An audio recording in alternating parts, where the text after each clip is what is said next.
பிராமணர் எழுதிய இலக்கியங்களில் சொல்லப்பட்டது எல்லாம் உண்மைதான் என்று திராவிட சித்தாந்தத்தை ஏற்றுக்கொண்டவர்கள், தங்களை பெரியாரிஸ்ட் என்று சொல்லக்கூடியவர்கள் நம்பத் தொடங்கி இருக்கிறார்கள். இது திராவிட இயக்கம் தன்னுடைய சித்தாந்தமாக சொல்லப்பட்ட பிராமண எதிர்ப்பரசியலை கைவிட்டு விட்டு பிராமணர்கள் எதை எழுதி வைத்திருக்கிறார்களோ அது எல்லாம் உண்மை என்று அவர்கள் நிறுவத் தொடங்கிய ஒரு தேவை இருக்கு. பிராமணிய ஆதரவு நிலைப்பாட்டுக்கு போயிட்டாங்க. அதுல உதாரணமா நம்ம பார்க்க வேண்டியது வைகோ அவர்களுடைய புதல்வர் துரை வைகோ அவருடைய பொண்ணுக்கு திருமண அழைப்பிதழில் குலம் கோத்திரம் எல்லாத்தையும் போட்டு அது அந்த குலத்திற்குள்ளும் இருக்கக்கூடிய உட்பிரிவுகளை எல்லாம் பதிவு பண்ணி அழகா அவங்க அழைப்பிதழை சிட்டு கொடுத்துட்டாங்க. ஓவியா சொல்லிருச்சா, தோழர் ஓவியாவும் சொல்லிட்டாங்களா, நாங்கள் பிராமணியத்தை ஏற்றுக்கொண்டோம், அவ்வளவுதான். கடவுள் இல்லைன்னா பூசாரி தான் பயப்படணும், பக்தம் பயப்பட வேண்டிய தேவையில்லை. 7 நூற்றாண்டு காலம் இந்த சமூகத்தினுடைய வீழ்ச்சியின் காலம் 700 ஆண்டுகள் என்று சொன்னால் இவர்கள் எந்தெந்த நிலைகளில் எல்லாம் வீழ்த்தப்பட்டிருக்கிறார்கள். சமூக நிலையில் வீழ்த்தப்பட்டிருக்கிறார்கள், பொருளாதார நிலையில் வீழ்த்தப்பட்டிருக்கிறார்கள், அரசியல் நிலையில் வீழ்த்தப்பட்டிருக்கிறார்கள், அதிகார நிலையில் வீழ்த்தப்பட்டிருக்கிறார்கள், உளவியல் நிலையில் வீழ்த்தப்பட்டிருக்கிறார். 5 நிலையில் இந்த சமூகத்தை வீழ்த்துவதற்கு அவர்களுக்கு 700 ஆண்டு காலம் ஆகியிருக்கிறது. இன்றைக்கு அவர்கள் இந்த வீழ்ச்சியெல்லாம் மொத்தமாக என்ன செய்யறான், ஒரு உளவியல் போராக இந்த சமூகத்தின் மீது தொடுத்து கொண்டிருக்கிறார்கள். ஒருவன் சாதி மதம் இனம் மொழி கடந்து அவனை கம்யூனிஸ்டா தான் ஏற்றுக்கொண்டு அந்த கட்சியில் உறுப்பினராக முடியும். அதுவும் ஒரு நாடாளுமன்ற உறுப்பினர் வரைக்கும் போகும்போது அவர் மீது சாதியை ஏற்றி பேசுவதனால் தாப்பாண்டியன் ஒரு சாதி வெறியராக இருந்து தான் அந்த கருத்தை.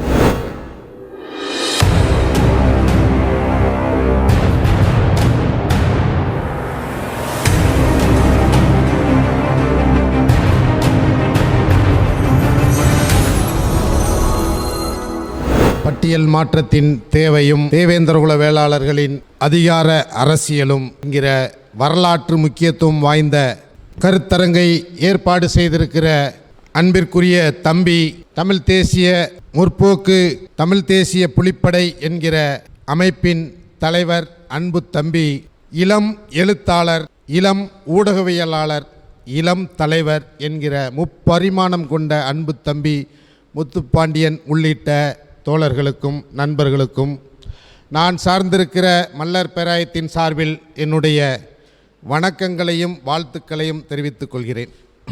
ஒரு பொருள் குறித்து பேசுவதாக இருந்தால் நீண்ட நேரம் பேசலாம். அது பட்டியல் மாற்றம் குறித்து பேசுவதாக இருந்தாலும் சரி, தேவேந்திரகுல வேளாளர்களின் அதிகார அரசியல் குறித்து பேசுவதாக இருந்தாலும் சரி, வரலாறு குறித்து பேசுவதாக இருந்தாலும் சரி, 2 தலைப்பை இணைத்து கொடுத்திருப்பதின் வழியாக இந்த சமூகம் எங்கே நிற்கிறது, எதை நோக்கி செல்கிறது என்பதை ஒரு துல்லியமாக நமக்கு தடம் பிடித்து காட்டக்கூடிய வகையிலே இந்த தலைப்பு தேர்ந்தெடுக்கப்பட்டிருப்பதாக நான் கருதுகிறேன். பட்டியல் மாற்றம் குறித்து நிறைய ஆவணங்கள் வந்துருச்சு, நிறைய காணொளிகள் பார்க்கிறோம், நிறைய பேசுகிறாங்க, நிறைய வரலாறு சொல்கிறாங்க, எல்லாம் சரி.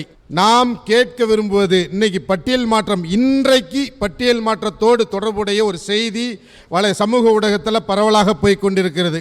எழுத்தாளரும் நம்முடைய குறிப்பாக தேவேந்திர குல வேளாளர்களுடைய ஒப்பற்ற மாவீரராக கருதக்கூடிய இமானுவேல் சேகரனார் குறித்து ஒரு பெரிய ஆய்வு நூலை துணிந்து வெளியிட்ட ஆய்வாளர் ஏபி வள்ளிநாயகம் அவர்களுடைய துணைவியார் தோழர் ஓவியா அவர்கள் இந்த சமூகம் குறித்து ஒரு கருத்தை பதிவிட்டு இருக்கிறார்.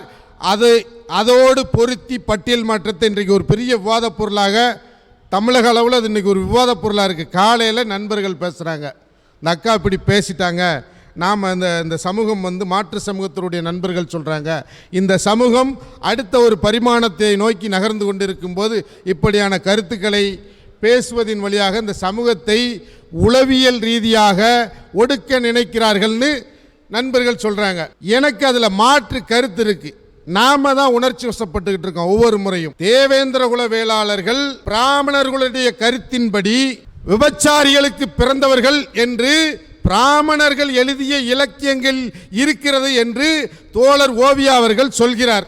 பிராமணர் எழுதிய இலக்கியங்களில் சொல்லப்பட்டது எல்லாம் உண்மைதான் என்று திராவிட சித்தாந்தத்தை ஏற்றுக்கொண்டவர்கள், தங்களை பெரியாரிஸ்ட் என்று சொல்லக்கூடியவர்கள் நம்பத் தொடங்கி இருக்கிறார்கள். இது திராவிட இயக்கம் தன்னுடைய சித்தாந்தமாக சொல்லப்பட்ட பிராமண எதிர்ப்பரசியலை கைவிட்டுவிட்டு பிராமணர்கள் எதை எழுதி வைத்திருக்கிறார்களோ அது எல்லாம் உண்மை என்று அவர்கள் நிறுவத் தொடங்கிய ஒரு தேவை இருக்கு. இன்னைக்கு சொல்றாங்க, இந்தியாவை ஆட்சி புரிந்து கொண்டிருக்கக்கூடிய பாரதிய ஜனதா கட்சி ஒரு பெரிய மதவாத கட்சி, பார்ப்பனிய அரசியல் பிராமண அரசியலை ஏற்றுக்கொண்ட கட்சி அப்படின்னு சொல்றாங்க.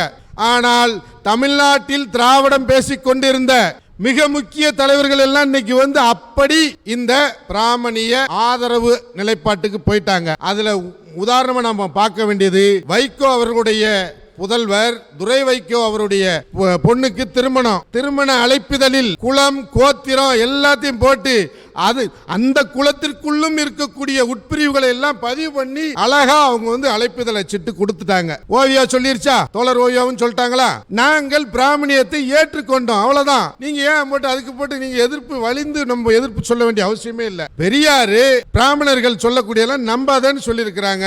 பெரியாருக்கு இவர்கள் துரோகம் செய்கிறார்கள். எதிரிகளாக இருந்தால் கூட நீங்கள் நம்பும் தலைமைகளுக்கு துரோகம் செய்யாதீர்கள் என்று தான் நம்ம ஓவியாக்களுக்கு சொல்ல வேண்டும். இதுல விவாதிக்க ஒண்ணுமே இல்லை. புராணத்தில் சொல்றதை நீ நம்புறியான்னு ஒரே கேள்வி போதும். கடவுள் இல்லைன்னா பூசாரி தான் பயப்படணும், பக்தம் பயப்பட வேண்டிய தேவையில்லை. தெளிவா கேட்கணும். கேள்வி இன்னும் தெளிவாக கேட்க பழகவில்லை. அதனாலதான் தம்பி தெளிவாக கேள்வியை மட்டுமல்ல நம்முடைய அரசியலை முன்வைக்க வேண்டும், தெளிவா முன்வைக்கணும். பட்டியல் மாற்றத்திற்கு இன்னைக்கு பட்டியல் மாற்றத்திற்கு பரவலாக ஆதரவு இருக்கு, எதிர்ப்பு இருக்கு, அப்படிலாம் கிடையாது. பட்டியல் மாற்றம் இந்த சமூகம் வீழ்த்தப்பட்டு 700 ஆண்டுகளா ஆகிறது என்று தேவ ஆசீர்வாதம் அவர்களுடைய ஆய்வு சொல்கிறது. இந்த சமூகம் 7 நூற்றாண்டு காலமாக வீழ்த்தப்பட்டிருக்குன்னு தேவாசீர்வாதம் அவருடைய ஆய்வு சொல்லி 7 நூற்றாண்டு காலம் இந்த சமூகத்தினுடைய வீழ்ச்சியின் காலம் 700 ஆண்டுகள் என்று சொன்னால் இவர்கள் எந்தெந்த நிலைகளில் எல்லாம் வீழ்த்தப்பட்டிருக்கிறார்கள்? சமூக நிலையில் வீழ்த்தப்பட்டிருக்கிறார்கள், பொருளாதார நிலையில் வீழ்த்தப்பட்டிருக்கிறார்கள், அரசியல் நிலையில் வீழ்த்தப்பட்டிருக்கிறார்கள், அதிகார நிலையில் வீழ்த்தப்பட்டிருக்கிறார்கள், உளவியல் நிலையில் வீழ்த்தப்பட்டிருக்கிறார். 5 நிலையில் இந்த சமூகத்தை வீழ்த்துவதற்கு அவர்களுக்கு 700 ஆண்டு காலம் ஆகியிருக்கிறது. இன்றைக்கு அவர்கள் இந்த வீழ்ச்சியெல்லாம் மொத்தமாக என்ன செய்யறான்? ஒரு உளவியல் போராக இந்த சமூகத்தின் மீது தொடுத்து கொண்டிருக்கிறார்கள். கம்யூனிஸ்ட் கட்சிகள்கிட்ட போனீங்கன்னா, நான் கம்யூனிஸ்ட் கட்சிகளை பத்தி ஆய்வு பண்ணலான்னு போயிட்டு ஒரு கம்யூனிஸ்ட பத்தி ஆய்வு பண்ணணும்னு திருவாரூர் போயிட்டு 1979 வர்க்க பகைவர்களால் வெட்டி சாய்க்கப்பட்ட நாகப்பட்டினம் நாடாளுமன்ற உறுப்பினர், அன்றைக்கு நாடாளுமன்றத்தில் மிகச்சிறந்த நாடாளுமன்ற உறுப்பினராக ஜனாதிபதியால் பாராட்டப்பட்ட எஸ்.ஜி. முருகையன் அவர்களை பத்தி ஆய்வு பண்ண போனேன். ஒரு காணொளி கேட்டேன். கம்யூனிஸ்ட் கட்சியினுடைய தலைவர் தா பாண்டியன் அவர்கள் பேசுகிற ஒரு காணொலியை பார்த்துட்டு தான் நான் அந்த முடிவு எடுக்கிறேன். உள்ளாட்சி, அதாவது இடப்பங்கீட்டு முறை, இடஒதுக்கீட்டு முறை இங்கே நடைமுறைக்கு வருவதற்கு முன்பே நாங்கள் ஒரு தாழ்த்தப்பட்ட சமூகத்தை சேர்ந்த ஒரு கம்யூனிஸ்ட் கட்சியை சேர்ந்த ஒருவரை நாங்க ஒரு ஊராட்சி மன்ற தலைவர் ஆக்கிட்டோம் அப்படின்னு ஒரு பதிவு பண்றாரு. எனக்கு என்ன குழப்பம்னா, ஒருவன் மார்க்சிய சித்தாந்தத்தை ஏற்றுக்கொண்டு இந்த சமூகத்தில் வர்க்க ஒடுக்குமுறைக்கு தீர்வு கண்டு விட்டால் இங்கு இருக்கிற அனைத்து வகையான பிரச்சனைகளுக்கும் தீர்வு கண்டு விடலாம் என்று சொல்லுகிற ஒருவன் சாதி, மதம், இனம், மொழி கடந்து அவனை கம்யூனிஸ்டா தான் ஏற்றுக்கொண்டு அந்த கட்சியில உறுப்பினராக முடியும். அதுவும் ஒரு நாடாளுமன்ற உறுப்பினர் வரைக்கும் போகும்போது அவர் மீது சாதியை ஏற்றி பேசுவதனால் தாப்பாண்டியன் ஒரு சாதி வெறியராக இருந்து தான் அந்த கருத்தை பதிவு பண்றார். ஒரு தாழ்த்தப்பட்டவரை கொண்டு போய் நாங்கள் இதாக்கிட்டோம், ஊராட்சி மன்ற தலைவராக்கிட்டோம், நாடாளுமன்ற உறுப்பினர் ஆக்கிட்டோம்னு சொல்வது ஒரு சாதி வெறி பேச்சு தான். ஒரு கம்யூனிஸ்ட் தன்னுடைய கட்சியில் இருக்கக்கூடிய ஒரு நாடாளுமன்ற உறுப்பினர் இறந்து போயிட்டாரு, அவரை பத்தி பதிவு எப்படி பண்றாங்க? ஒரு தாழ்த்தப்பட்ட ஒரு சமூகத்தை சேர்ந்தவரை, புரியுதா உங்களுக்கு?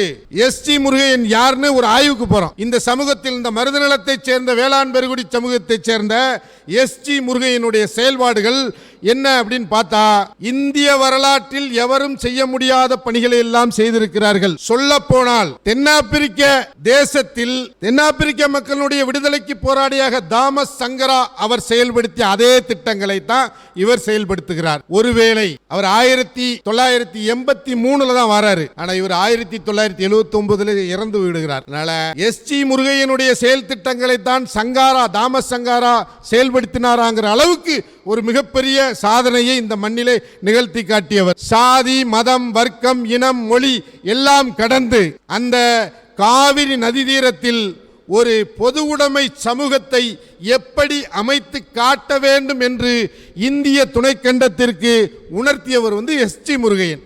அவ்வளவு பெரிய ஆளுமை. என்ன சொல்றாங்க, ஒரு தாழ்த்தப்பட்டவரை நாங்கள் எம்பி ஆக்கணும், ஊராட்சி மன்ற தலைவராக்கணும் அப்படிங்கிறாங்க. பட்டியல் மாற்றம் ஏன் வேணுங்கிறதுக்கு இதெல்லாம் ஒரு நியாயம். நம் பக்கம் இருக்கக்கூடிய வரலாற்று நியாயங்கள். நாம் எவ்வளவு உயரத்திற்கு சென்றாலும், எவ்வளவு பெரிய ஆற்றல் வாய்ந்த மனிதராக உருவெடுத்தாலும், எவ்வளவு பெரிய அதிகாரமிக்க பதவியில் இருந்தாலும் நம்மை எல்லோரும் என்ன சொல்றா அப்படின்னா பட்டியலை சேர்ந்தவங்க அப்படிங்காங்க. அப்படி சொல்றவங்களும் ஒரு பட்டியலை சேர்ந்தவங்க தான். அதை நம்ம என்னைக்கு திரும்பி சொல்றதில்லை.